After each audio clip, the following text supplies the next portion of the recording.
Welcome back, ladies and gentlemen, to another weekly Saturday episode of Three Man Weave's Best Bets, sponsored by nobody. Nobody. It is our own Possibly wonderful show you. here. Yeah, possibly you. Could There be you go. you. I'm Jim Root. I'm hosting this week, joined by Kai McEwen and Matthew Cox out there in Vail. Matthew, do you feel like the altitude is giving you special insight onto the bets today? No, it's actually it's depleting my oxygen flow to the brain, and thus my takes are gonna be a little bit dicey today, Jim. So you'll be able to point out some flaws in them, I'm sure. But yeah, it's great to be up here in ski country. For those of you who like skiing, I commend your commitment to such a high investment activity, which yields pain and suffering for me. Yeah, you're usually like sore for days after skiing, I feel. But Oh, good flexors are w- jawing right now. it was always calves for me the two times I've been skiing. I hate Yeah, skiing. Cavs too. Uh, Yeah. Jim, no takeaways except for Illinois. Cool comeback against Purdue, despite not having Shannon. Interesting. Good team. This is Good team. exactly what they did last year at Purdue. Yes. Trailed by double digits, got down immediately, got buried immediately from the opening tip. And then it's like Purdue was like, how long do we have to blow this team out for? And Illinois Yeah. crawls back into the game. Never really had a chance to win. So I'd say somewhat misleading final score, but decent fight from the Illini. I was kind of impressed by UConn yesterday, going on the road without Klingen, coming back from down seven at halftime and kind of just dominating that second half. Matt, Butler has three players that cannot defend at the Big East level. Pierre Brooks, DJ Davis, Landon Moore. It's really tough to watch people get downhill to the rim pretty much anytime they want against them. So Yeah, Butler's their defense offense is sucks. fun. I like their ability to score, Jimbo, but yeah, Thad Matta is playing one side of the ball right now with his Yeah, personnel. it's brutal. It's brutal. All right, let's get into a massive monster slate as discussed in the chat. 145 line games today. It is absurd. I'm sure the mobbers will be asking all kinds of questions, but we'll start with the headliners. A couple 11 a.m. games to tip it off here. Clemson hosting UNC, arguably the game of the day. Took early money here, Kai. Clemson got hit right off the bat with the opening low low limit openers is what I'm trying Yeah. to say. They're at -3 now, total of 157 and a half. Hubert versus Brad Brownell. What are you looking at? Yeah, a couple games got hammered right away, Jim. Little John, House of Horrors for many, and I think UNC included, although they did win. Hubert Davis has won at Little John 2 years ago. It's a great spot, obviously. I am frustrated the market took it to three right away, 3.5 right away. I was hoping to get one or two. Obviously, Clemson off the loss. They can absolutely win this game. PJ Hall, Matthew, is the weapon for Clemson. Obviously, he can take Baycott out to the perimeter. He can also hold his own in the paint. He's been really good defensively this season. Clemson has tons of shooting. UNC perimeter defense, not outstanding. And Clemson is big. They start 6'10, 6'10, 6'8 with Hall, Schieffelin, and Wiggins. I think the Tigers do well here. I'd be tempted at -3 still. Yeah, very torn on this one. Hall versus Baycott last year. I think both had good games. I think in the only meeting they played. Just looking at that Miami game though for Clemson, just losing shooters everywhere. Like when Miami got to play in their helter skelter open floor, spread it, space it, shoot it, they were kind of in their groove. And I think UNC is at their best when they can do that too, right? Like they may not press Clemson here, but like when they can start getting up and down. That's my concern. I like the over here. I think there's a ton of points in this game. I think defensively, both teams have real issues. And if it gets into a half court slow type of game, I mean, they can just post up Ingram with some mismatch issues there that the Clemson wings don't really have to counter. So I think there's points galore in this game. I do lean UNC at the current number. I just think it's been over. A lot of these games have been overbet in my opinion. I think the openers are actually pretty sharp, and a lot of these games got overbet. So I kind of lean Clemson at that number. Matt, would it surprise you to hear that 8 of the last 9 meetings between these two have gone over the total? So Okay, a lot of good. points between these. Of Friends. course, there's been coaching change at UNC, but Hubert has some consistencies with Roy Williams' approach. The total's never been this high because Clemson's offense has never been this good. But I do think there's some matchup kryptonites for both defenses here, where both teams can find a way to score. I do lean towards the home team as well. I think PJ Hall moving Baycott around. I'm more with Kai here on the Tigers.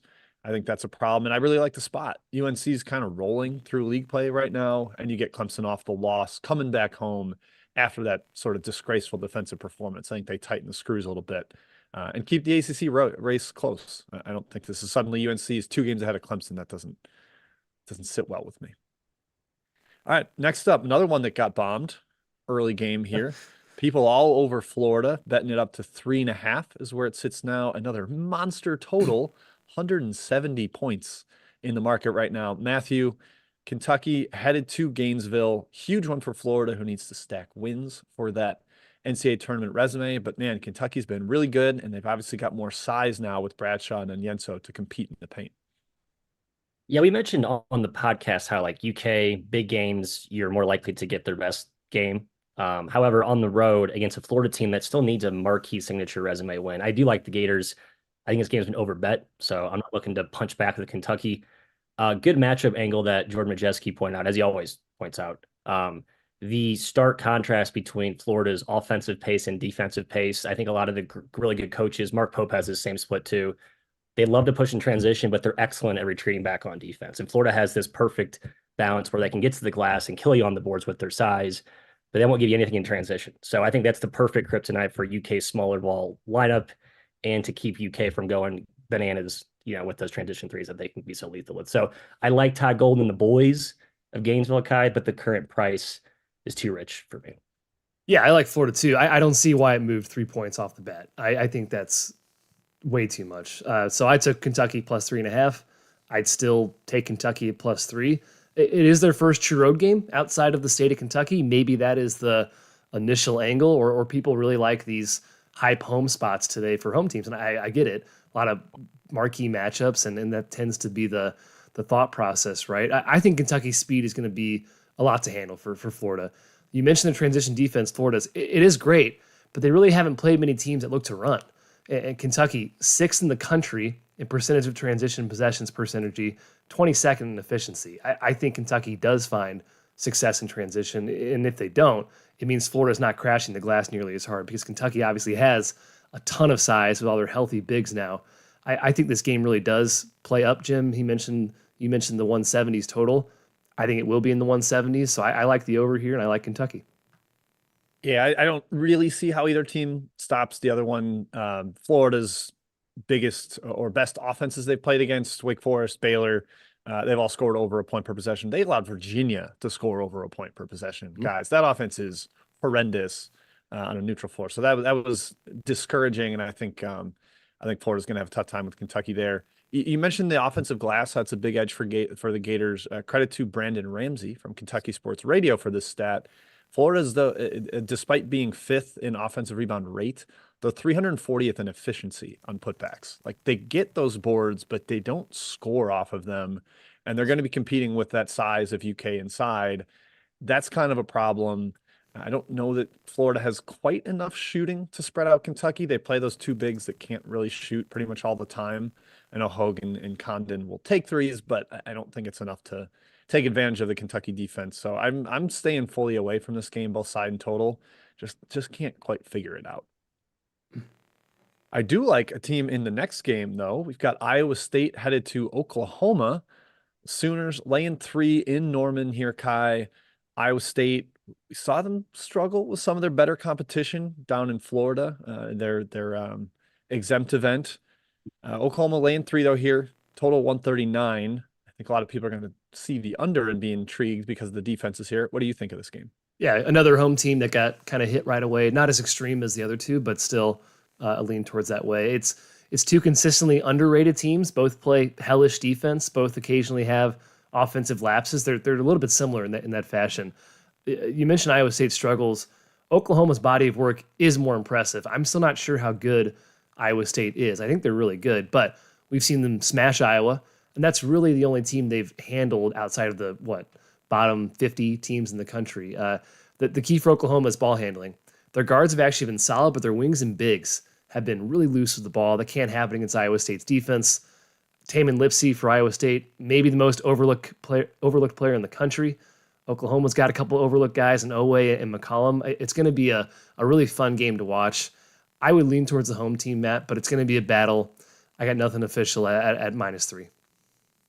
Yeah, I think I trust Oklahoma more. Just feel like they've played better against better teams a little more consistently. But I think both teams you could poke holes in the same areas. Lean OU, but again, I feel like laying 3 against Iowa State just doesn't feel like a very exciting price, Jim. I have nothing sophisticated ad here. Let's continue. There's a ton of questions. My goodness, I'm drowning right now. Oh, sorry. Well, I won't give. Can I give my opinion, Matt, or do we have to move on? No, yeah, you can. You can. All right, Fine. cool. Okay. Yeah, I took OU -3 here. This is Iowa State's second true road game, but the first one was DePaul. I don't think that counts. I don't think that's a hostile environment at all, and DePaul is awful. So I like that environment advantage for Oklahoma. And yeah, Iowa State is a paper tiger, as listed by Haslametrics in a very, I think, informative, useful tweet. If you want to check out his feed at Haslametrics, see that one. Iowa State's just been great, beating inferior competition by 45 or 50, and then you put them against even shorthanded teams down in Orlando.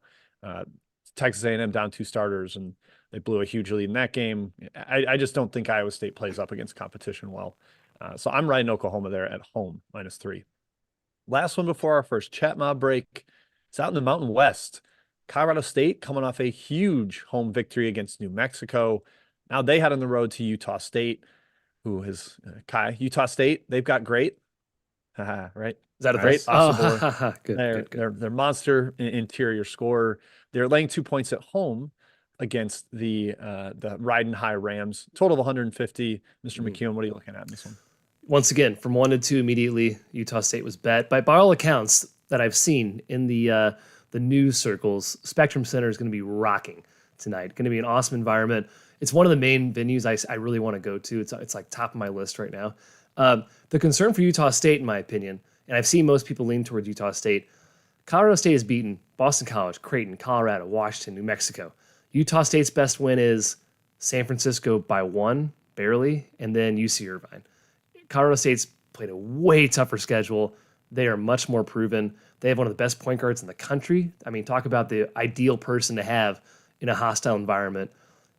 And there's probably some aggression coming, too, for Utah State, Matt. They're 14th in the country in three-point percentage allowed. 27% opponents are shooting against them. That has to change. They're going to get a lot of success playing through Great, playing through Osabor. He's going to get his. Colorado State has no interior presence at all. But I think Colorado State scores pretty easily. I lean towards the over. I think there's going to be a lot of points. And I do lean towards the home team just because of the crowd, but it's purely an environment hype spot for me in that direction. I feel pretty confident that Utah State's dicey schedule, to put it lightly, will come back to roost at some point, but not at home. I think this is a pretty fair spot for those demons to be, put to side. I do lean Colorado State, but I don't think this is the game where Utah State looks like a fraud just because they haven't played anybody. They haven't really proven anybody. They've gotten their best wins in great spots at home. I think this one's another one. So the thing for Colorado State, they got back Jalen Lake the last 2 games. He was super important in the New Mexico win. They are still down. I'm blanking on who their other good defensive guard is right now. Strong still out? Did he come back? Strong's still out. I think he's still out today, but I think he's a pretty key piece of when they get him back. Yeah, I like the home team here. I think Utah State, I wish it was one of just betting them to win. Maybe if you want to take money line or something, I definitely lean that way. Utah State feels a little similar to San Diego State in terms of they've got actually pretty impressive perimeter athleticism with some of the transfers they've got, and then a monster beast inside. And Colorado State's struggled with San Diego State for years, 1-6 straight up and ATS against the Aztecs the last 7. It's obviously not a clone matchup here, but I think it's still tough given the come down from the spot of beating New Mexico, headed to Utah State here. Big lean to the home Aggies. All right, Matthew, going to you, Mr. Chat Czar. I know we've got a million questions. Stretch it out. Let's see what you got. A couple asking about our hometown Billikens. Kyle, go to you. You're pretty plugged in with the SLU zeitgeist. George Mason hosting the Billies after a tough loss to the Blurs at home. George Mason is an awesome basketball team. It's a big number. I don't know if I can lay 9. Is that what the current price is, I believe? But what do you like here? Mason versus SLU. Yeah, it felt really high. Really high. I think SLU's 9-1 against Mason the last 10 games. Obviously, circumstances are different. This SLU team's not that good. I ended up passing. Tim Dodger was kind of hurt last game. I don't know. There's weird, some player had to get an IV last game for SLU. And I was like, you know what? Screw it. I don't want to back SLU. I've been fading this team most of the year, but I do lean their way at +9. I think it's way too high. The possession count is going to be very low for that. Yeah, should be with the way Mason kind of does their delay press thing. Jim, a non-power conference outline games, I suppose. Baylor, Oklahoma State. Jeffrey looking at the over. I think any Baylor game involving overs is probably a good look. What's your take here? Yeah, and this Oklahoma State team isn't the same kind of lockdown, incredible defense that we've seen in past years. So I don't mind that. I also definitely lean to Baylor. I think Oklahoma State is not very good, and Baylor's pretty solid. Yeah, Market likes the home dog there and likes the under, bet down to 147, 148. Interesting. That does feel low to me. Leg Show Magazine, shouts to Leg. He likes Miami, Kai the U, headed up to Wake. I disagree. But maybe the Canes found something. Injury question marks, obviously very notable here. Wooga Poplar and his status. Thoughts? I really like Wake Forest just in general. I think they're awesome. With Epton Reed in the lineup, they pulled away from Boston College. That was a little bit dicey for a second there. Yeah, I tend to lean their way here. Obviously, Miami's super dangerous. I think you have to know Poplar status if you want to back Miami. A slight lean to Wake Forest, nothing strong. Jim, Big Ten showdown. Nebraska at your Buzzcut Badgers. I'm trying to pull up the updated Big Ten home court ATS record to date, and I have it right here, 10-9. So it is positive, and it's generally a pretty good bet to back any Big Ten team at home, especially Nebraska off of that monster performance against IU. Thoughts? I don't love laying points with Wisconsin, although they're really good at home and they actually have offense this year. AJ Store's given them some real pop on that end. John Blackwell has been really good too. So maybe they are a little bit better of a home favorite, but I don't want to mess with Nebraska. They got Mast back, and I think he's so huge for them both Yes. on both ends. And you lose Tominaga for a couple shots, and it's over. Did you guys see Josiah Alex press conference? It was great, just like citing how much fun it is to play with Tominaga and how hot he can get quickly. Yeah. But yeah, nothing for me on that game. I did not It bet wasn't as fun for side me or as a total. fan watching it, Jim. I'll say that. Just like let's leave the best shooter on the planet open for butt naked threes. Anyway, Kai, 2-pack from Matty Akers. I'll let you pick one. UNC Wilmington at Towson or Nevada at Fresno State. Two road favorites here, maybe trap spots. I don't know. I don't like either road favorite though. Yeah, I prefer Nevada if you're giving me an option between the two because Fresno is garbage and Nevada is awesome.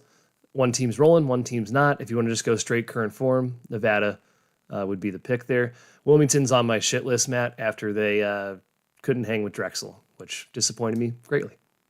Add this to list of games that were over bet. I mean, got bet down from 9 to 6. Man, Yeah. I wish I liked Nevada nine's more. high, yeah, but Nine's six, high, Six. 6 is low. I'll say that. I might step in on old Wolfpack there.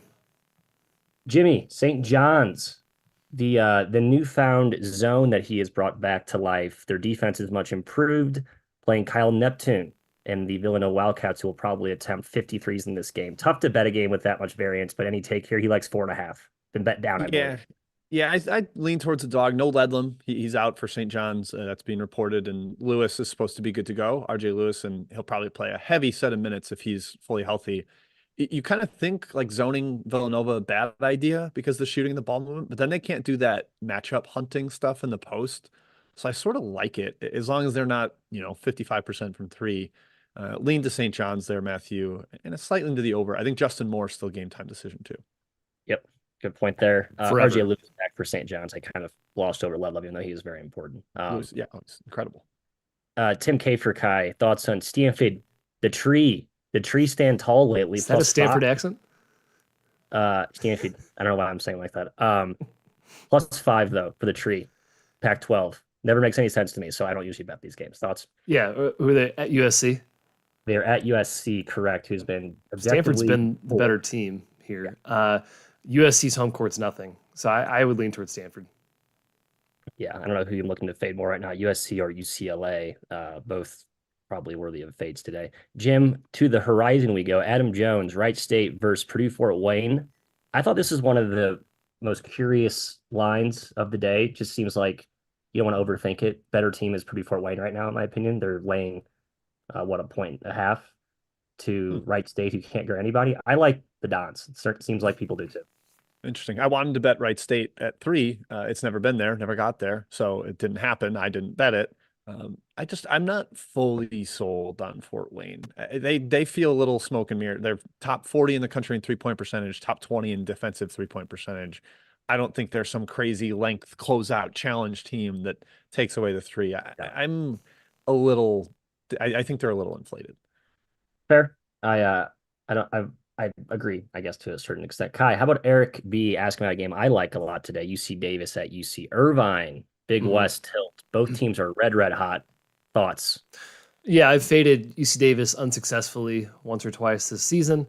Not going to do it again. Lean towards Davis. Irvine's really, really good, though. Not really in the market or the mood to fade them either. Nobody can stop Eli Pepper in the Big West. Nobody. It's like they don't know he exists. He's not on The the new scouting house report or bucket, something. baby. If Yeah, you he's gonna be. if Yeah, you double and triple team him every single game, I bet you'll be pretty successful. He's the only guy that can score for UC Davis. especially Listen if to Ty me. Johnson. Listen to me, Yeah, coaches in the Big West. yeah, I know. It's So, Ty Johnson, Matthew, which Ty, pisses me off so much. And I he's don't know out. why. It just bugs me. He missed last game. I don't Yeah. know what his status is. Yeah. hey, better without Ewing. No, he's pretty important. They're not very deep anyway. I did take UC Davis. I'm riding the wave. Irvine's been really good, but I think they're a little bit inflated right now in the market. At their peak, even with Big Bent back in the dish. Jim from Tate, Rice UTSA. Good note here. Game is not a true home game. Rice is good against bad teams, and they're bad against good teams. UTSA probably qualifies as a bad team, although I do have Jordan Ivy Curry back, and he's been balling. Yeah, I'm not sure Rice is good against anybody. I think that team sucks. They're missing Alajiki last game, versatile forward transfer from Cal. I think that hurts a little bit. And yeah, UTSA has got a little bit of a boost from Ivy Curry, a boomerang transfer, so familiar with Henson's system, kind of integrates quicker than maybe other transfers would. I lean UTSA, but Rice has been a little whack-a-mole for me as they pretty much have been every year. All right, last one. We'll get back to the outline. Kai, St. Bonnie's at Richmond. The Bonnies just torched VCU in the city of Richmond. So basically, no travel as they hope to complete the Richmond city sweep. Before your response, I will pause for station identification and a like from all watching right now and subscription. Please do that. The ratio Yes, of viewers please. to likes is despicable. So, Kai, 3, 2, 1. Your response. Yes, thank you. Yes, please hit the like button. Please subscribe too if you don't mind. Yes, I love, not like, love St. Bonaventure in today's game. It is up to 2.5. I think that's the proper move. St. Bonnie's just played at VCU. They stayed in Richmond. They literally practiced on Richmond's floor a couple days early. Chris Mooney Wow, allowed good them to nugget. do that. So they have a bit of extra time in the gym. They're awesome. They've been really rolling. Richmond a bit tough to prepare for, but obviously Mark Schmidt has seen this offense a million times. I like the Bonnies. Bonnie's won 8 of the last 9, so clearly not a problem, that offense for Mark Schmidt. Just a good team. Jimmy, let's roll. All right, yeah, Matt, I was going to pause for a like break, but you covered it, so we can get right back into the games. We'll go down to the SEC, to Fayetteville, Hog Nation, Arkansas, hosting Auburn. Man, Matthew, I would say Arkansas has been kind of disappointing, save for the big hype home spot against your Duke Blue Devils. I guess kind of disappointing is an understatement. They definitely have been. But this is hype home spot, SEC rival. Looked at the matchup history. Home has played fairly well in this matchup, and Keon Menefield has given them a huge boost. Your boy, 32 points against UNC Wilmington. You back in Arkansas, they're a 2.5-point home dog, total of 156.5. Yeah, I mean, backing Eric Musselman as a home dog, pretty good strategy. That's a team that rises up. We saw it against Duke, getting healthier. You could argue they're undervalued because they've been messing around with some middling competition. They've let teams come back in games because I think people are figuring out that if you press Arkansas, it's a pretty good way to disrupt some of their rhythm. For as dynamic as their guards are, they actually haven't handled pressure all that well. Don't think it's a huge issue in this matchup, though. I do like Arkansas. I don't love it, Kai, but I do lean that way. The Bud Walton Arkansas Auburn battle since Musselman took over. 2020, 3-point OT win for Auburn. 2021, Arkansas by 2. 2022, Arkansas by 4 in OT. And then last year, Auburn beat them by double digits. Point is, it's mostly very close, hotly contested. I agree Arkansas has not been nearly as good as Auburn this year, but they beat Duke at this place. They can beat anybody. I really lean towards Arkansas here. Their defense really isn't that great this season. They're not forcing turnovers. That's been a major issue, and not being disruptive against Auburn's a problem when everybody can shoot, and Johni Broome is awesome. That's going to be the key chess match, Jim. Broome versus Brazil on the other end. Will Musselman play Brazil at the 5? He tends to play him at the 4 this season. I think playing him at the 5 would be a good idea against Broome. Try to space him out a bit. Arkansas, also worth noting, 23-5 in SEC play at Bud Walton this year. Past 3 seasons. I'm leaning towards Pig Suey. Yeah, I lean Pig Suey pretty heavily here as well. I think Auburn's inflated in the market from beating Chattanooga by 35, and like they've been blowing out teams at home. And they're just not the same on the road. It's kind of been a typical split for Auburn over the years. They can't generate the same kind of feverish runs when they're not playing in front of the jungle crowd. And I think Arkansas plays up here, just given some of the weaker efforts and distracted against bad competition. I saw it reported Caleb Battle is available. That's the kind of guy that can make 4 threes and a half and really infuse a big time run. So yeah, Pig Suey for me there. Would love to have 3, but that's not in the cards. So still would probably take it at 2.5. Next up, Marquette at Seton Hall. Kai, looked back at the matchup history in this one, and Shaka has kind of been spanking Seton Hall. Yep. They won by 14 last year and 21 at Seton Hall. And the year before, won by 1 at home, won by 10 at Seton Hall. So now they're laying 5, road favorite. Seton Hall's kind of been riding high. I did not bet Marquette, Kai, but I got very close, and I'm still considering it. What do you think? I can't really tell what Seton Hall is. When I watch them play, I think this team is not good. The Providence game, they shot 7 for 16 from 3. Friars went 4 for 17. Then they got blown out by 20 against Xavier. UConn was 4 for 21 from 3 against them. These aren't contested looks either. These teams are getting good looks against Seton Hall. What they do very well, though, is play extremely physical. And the refs allowed it in Providence. I mean, they could have called 20 fouls in that game. But when they allow it, Seton Hall can wear teams down. So we'll see what will happen at their own gym. Marquette is a bit susceptible, I would say, to extremely physical play, but they have an awesome defense themselves, obviously hyper efficient offensively. Seton Hall probably does get the glass, but Marquette's going to score points. And unless Dre Davis pulls another rabbit mat out of his hat, Hall's going to have a lot of trouble scoring here. So I lean towards Marquette as well. But again, been on the wrong side of a few Seton Hall games. Yeah, I think it's a tough matchup for Seton Hall. They only have a week off to prep, but didn't fare well last year. I'm sorry, Marquette's had a week off to prep. Seton Hall did not fare well last year against Marquette. And I think just the defensive, the way they've kind of had defensive communication issues from what I've watched, like Jim pointed out in a couple of games, Kai, you mentioned it too, like that's a problem against Marquette. I think it was a problem last year. Shaheen Holloway's defense, to me, remains to be seen. I know they've played better lately, but I still don't trust it. I think Marquette exposes some stuff today. I don't like playing the road team, but I lean pretty hard toward Marquette here. Yep, agreed. Lean towards Marquette. Matt, Marquette's got that split that you mentioned of super fast offensively, super slow defensively. They throw that token pressure at you, force you to get later in the shot clock, and it's going to be a lot of Kadari Richmond ISO type stuff, which sometimes can work. But against Chase Ross, Stevie Mitchell, I think they can at least get under him and bother him a little bit. Perhaps the Richmond post game affects things here, but really leaning towards Marquette. I think they're just better at this point, and Seton Hall's riding a little too high for me. All right, next up, down in Texas, should be the Chris Beard matchup, but we know he is gone and in the SEC now.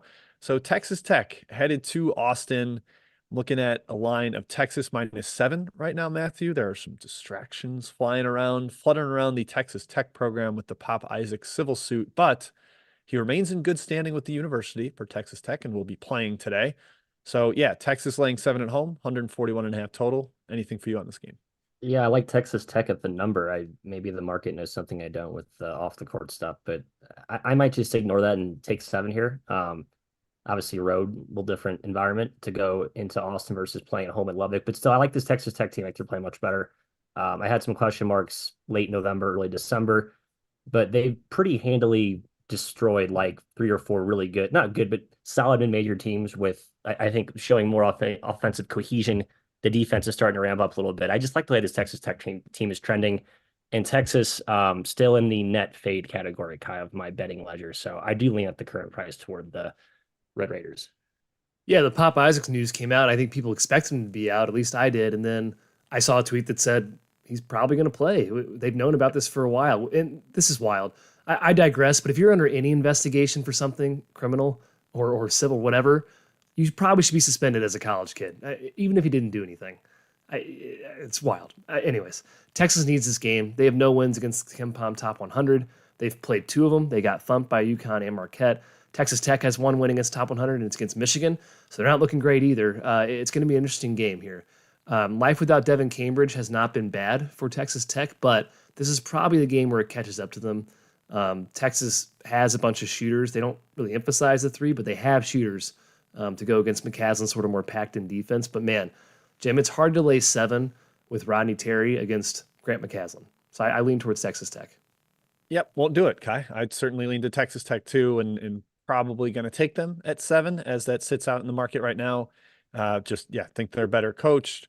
I don't think the off the court stuff actually bothers Texas Tech because it's already been sorted through. I think the details behind it, where it was the sister of a teammate, the teammate's already transferred, and I think it's a whole cluster, but I think they've gotten through that and they know who they are now. A little bit better offense playing McMillian and Walton instead of Cambridge, and that's actually been a nice boost for them. Defense hasn't fallen off a cliff, and I don't trust Texas. Really, really don't trust them. They beat Louisville on a buzzer beater. You kidding me? All right, yeah, I'm taking Texas Tech +7. Last one on the outline, guys. Mississippi State with their new toy Tolu Smith in tow here, headed on the road to South Carolina, who's actually been terrific this year. Matthew, you've been a Lamont Paris Gamecock supporter for years.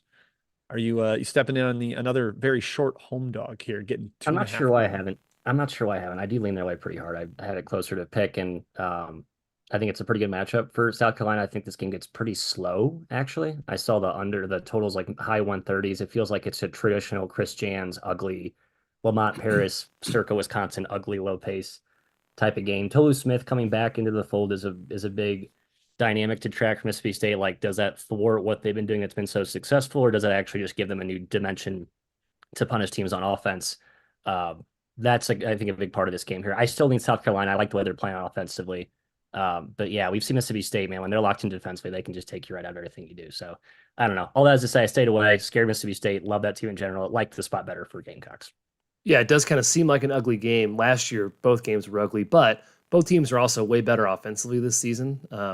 I think Tolu Smith back is the key. He's a total game changer. He shores up an already elite defense. They were already top 15 in the country before he got back in the lineup. I think South Carolina is going to have a tough time scoring. They play a lot through the post. They play a lot through BJ Mack. Good luck posting up against Mississippi State's million big guys. And I think Mississippi State has versatile enough bigs outside of Jimmy Bell maybe to stick with BJ Mack when he pops to the perimeter. They've been a little feast or famine Mississippi State when it comes to shooting, but they have capable guards. The offense usually runs inside, especially off the guards' dribble drives. South Carolina's been sound defensively, but they really haven't played a lot of dynamic guards this season. And I think that's the key. So I actually lean towards Mississippi State here, Jim. Yeah, the schedule's been pretty weak for South Carolina. Their best game was on the road at Clemson. That's arch rival. Like, I know it was their first true roadie, and they held up really, really well. And I kind of think South Carolina's legit. I've been very impressed with them. I do lean their way, but Tolu Smith is kind of spooking me off, fully recommending it. And the price. I mean, it's been a tug of war in the market. I'm just looking at the circa history. It was 3, then down to 2, then up to 4, then 3.5, down to 2, then 3. Like, people are very split on this game, and I'm kind of a mind that's split as well. I do like the under still, though, at 134.5. I think it's a rock fight. All right, Matthew, back to you in the chat mob world. That is it for the outline. All right, Jimbo, we have a hearty batch here. Let's go back west. Pac-12 action. Let's just check all these boxes here. Washington State is hosting Oregon. Oregon's good. I mean, I think there's no way else to put it. They are getting Kai. Your thoughts on this game? You're clearly dressed for this breakdown. No, I don't really have an opinion. I got this home field shirt for It's a sweet shirt. my Secret Santa. Oregon's got great gear. I'm not interested in fading Oregon whatsoever. They've been covering like crazy. Shellstad's amazing. Even with their big guys out, doesn't matter. I lean towards Oregon. Nothing strong. Jim, how about Illinois State versus Southern Illinois? Missouri Valley home team's usually a pretty good wager here. I kind of lean toward the home dog. It's a short home dog, but I do kind of like the Redbirds here. Thoughts? Yep, same. I've been fading Southern Illinois a lot this year and finally adjusted them way up. So my number was actually closer to right about on the market. But just looking at it, gut feel of it, maybe I overcorrected. Illinois State, pretty heavy lean for me there. Kai, how about Charleston? Little matinee special on the road at Stony Brook. Charleston Stony Brook doesn't feel like it's a conference game to me, but that's what the Coastal Athletic Association is. I think Stony is a quiet buy low right now. They're healthy finally. Aaron Clark's back. Catching 6 to a really, really good Charleston team. Now, I feel like I need a few more points if I want to get cute there. Yeah, they've been playing a lot better, Stony Brook, Clark, and Tyler Stevenson more. Those guys are legitimately good players. I still don't really like them very much as a team. I think Charleston, after that game against Hofstra, they're going to start hitting their stride. The 20%, whatever they shot in non-con from three is a thing of the past. Let's head west, Jim. You're going to be our West Coast specialist today. Colorado, Arizona State. Again, let's get through all the Pac-12 stuff today. I know you're not really. Do I have to talk about this game? I like Colorado, but then I sat there and thought for a little longer, and I was like, nope, I can't trust this team right now. Arizona State, maybe they're just better than I thought. I still believe they're not that good, but we'll see. Thoughts in this game? Yeah, Arizona State's been much more competent with Adam Miller in the lineup, gives them a little more offensive pop. They're not shooting 20% from three like they did to start the year. I don't think they're a good shooting team, but they have been better. And Colorado's been not good without Tristan Da Silva. I am not touching them without Da Silva. Cody Williams probably not back either. Maybe if you're lineup checking and one of those guys plays, you could step in Colorado. I have no interest. Yeah, I think they were lucky to play their first two conference openers at home. I think that kind of masked that they're really brittle without those two dudes. They lost by 47 to Arizona. Yeah, that game was 47. That was bad. Kai, how about BYU Cincinnati? This is a Big 12 conference game today. How about that? Hosted by the Storm and Mormons. Cincy has not stepped up well in class, but BYU really hasn't been challenged much either. I think BYU is probably the better bet here, but it's a big number. I'd say it's probably too big. I think BYU is the better bet. Is Bandalgo playing for Cincinnati? He's back key. Practicing. I don't know. Yeah, man, I'm not going to fade BYU with a road team in Big 12 play. It's the biggest travel in the conference, right? So I lean towards BYU even at 10. Traore is hopeful to return for BYU. Yeah. I should, but frankly, they've been awesome no matter what. It's crazy how good they've been. Yep. Space Ace, Jimbo, Cal Poly, UC Santa Barbara, Santa Babs. Tough start to the bad basketball team. But yeah. Cal Poly is certainly a bad basketball team. So I don't know what gives here. If we were a super specialized, famous sports betting group, we'd be betting Cal Poly today, but we're not. So I'm not endorsing that myself, Jim. What's your take on this game? Probably back to the well with Barbara. I think this is a better matchup for them. But again, I've been backing them and they've been horrible. So take that with a grain of salt. Jared Hyder was out for Cal Poly last game, takes away one of their few offensive creators. From watching Santa Barbara, excuse me, I think they've been getting beat up by individual scorers, and I don't think Poly has that. So lean Babs on the road. Poly's terrible, just a terrible basketball team. That's all at Kai. Virginia Tech at Florida State. I watched some of Florida State last game. They look good. Are they consistent? No. Are they trustworthy? No. But they are at home, and Virginia Tech hasn't exactly been a world beater against conference foes. So, yeah. Does Virginia Tech struggle against athleticism? That's kind of like my initial thought towards them. But I think Va Tech has been just fine against Florida State the last couple of years. Like, I thought I looked this up, but they handled them pretty easily. I don't know. I don't like either team really, so I stayed away. Jim, how about a conference tilt? The American kicks off. Western Kentucky hosting Liberty. I'm sorry, no, this used to be a conference. This is CUSA. It's a CUSA now. No, it is a CUSA matchup. That's right. Liberty is now in the CUSA, correct? Thank you. Yes. Conferences are tough. The CUSA is a shell of itself. It's just a weird conference. I don't like how it's structured. However, Jim, your boy Steve Lutz has the boys rolling in top country. I kind of like him here. It's a short number, but I do think they win today. Yeah, I didn't take this, but I do think they are trending up. I think New Mexico State is trending up. I think a lot of these mega turnover CUSA well-coached teams are starting to figure things out. However, Liberty is excellent if you can't out-athlete them. And while Western Kentucky is probably one of the more athletic squads in this conference, they're not going to overwhelm Liberty. And Liberty's smarting from that 50-point beatdown at the hands of Alabama.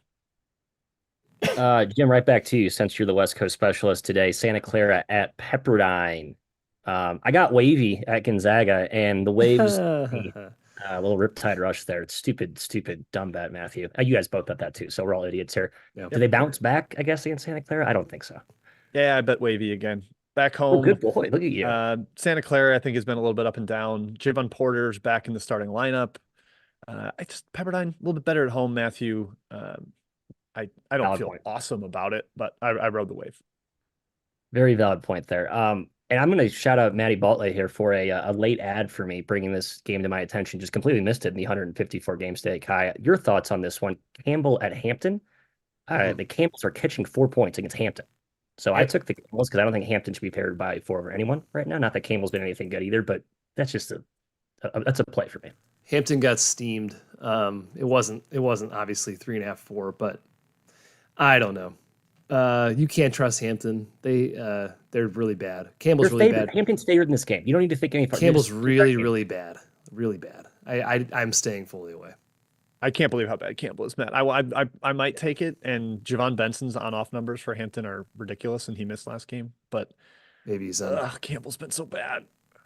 I know. I watched Campbell in the MT. I thought they looked fine, but I don't know. Maybe that was an anomaly. They also played Davidson competitively. But aren't you king of throw-out MTE results? Yes, you're right. So I'm talking about sides now. The Davidson game was one. I was like, that team should be feisty this year.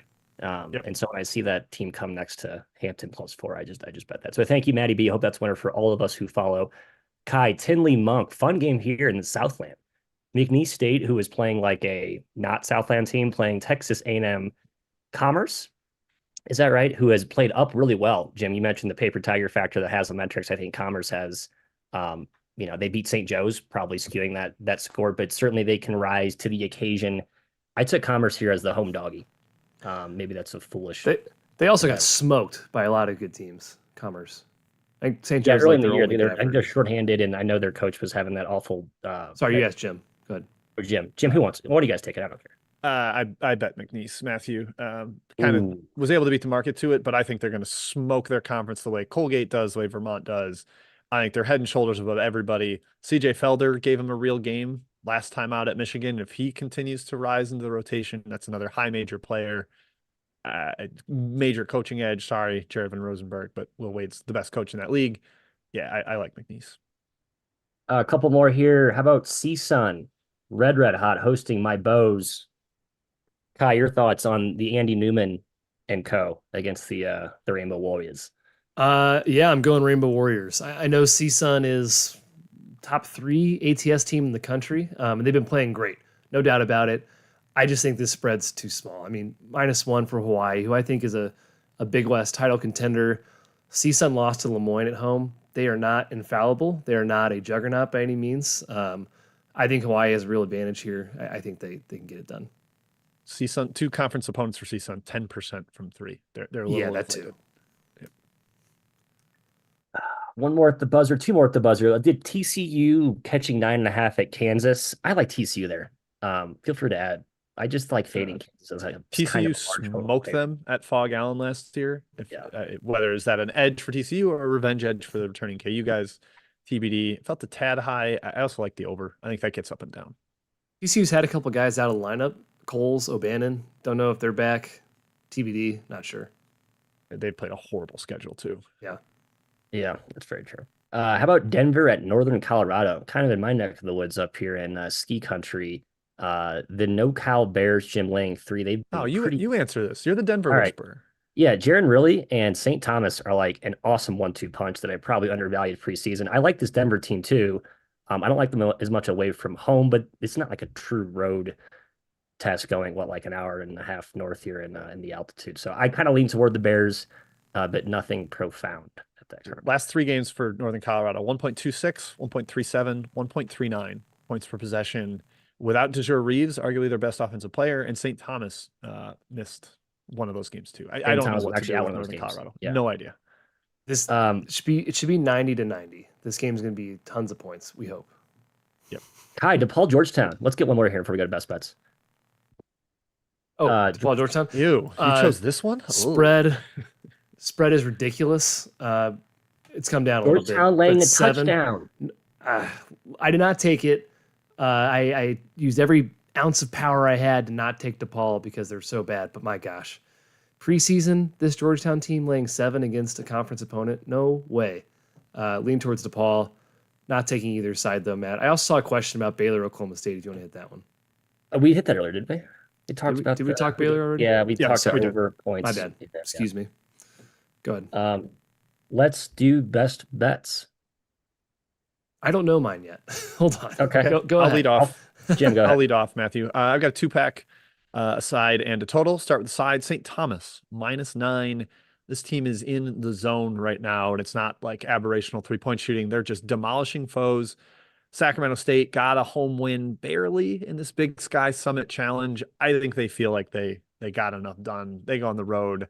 If St. Thomas hits them early, I don't see a bad Sacramento State team responding well. So I like a blowout there. St. Thomas -9. And then in the SEC, LSU, Texas A&M, I'm taking the over 146.5. I think with Jalen Cook in there, the defense is worse for LSU. The offense is way better. Tempo goes up. He likes to run. He's coming from Tulane where they zip up and down the court. So over 146.5, driven largely by that element. And I think Texas A&M can get downhill, get to the free throw line a decent amount. So over 146.5 there. Matthew, are you ready with your best bets? I am. I have two as well. I mentioned Campbell, so I'm just going to grab my fighting Campbells today. I think +3, +4 is a great wager against Hampton, who cannot guard anything at all. My next bet will probably be disliked by the trend guys out there. You know, looking at a team like Ole Miss, who is catching 12 points on the road, but Ole Miss is just better than I think they're appraised in the market right now. So catching 11, 12 going into Tennessee, Rocky Top. Tennessee's been really good at home, and they beat Illinois by 7, but that game was really, really close most of the way.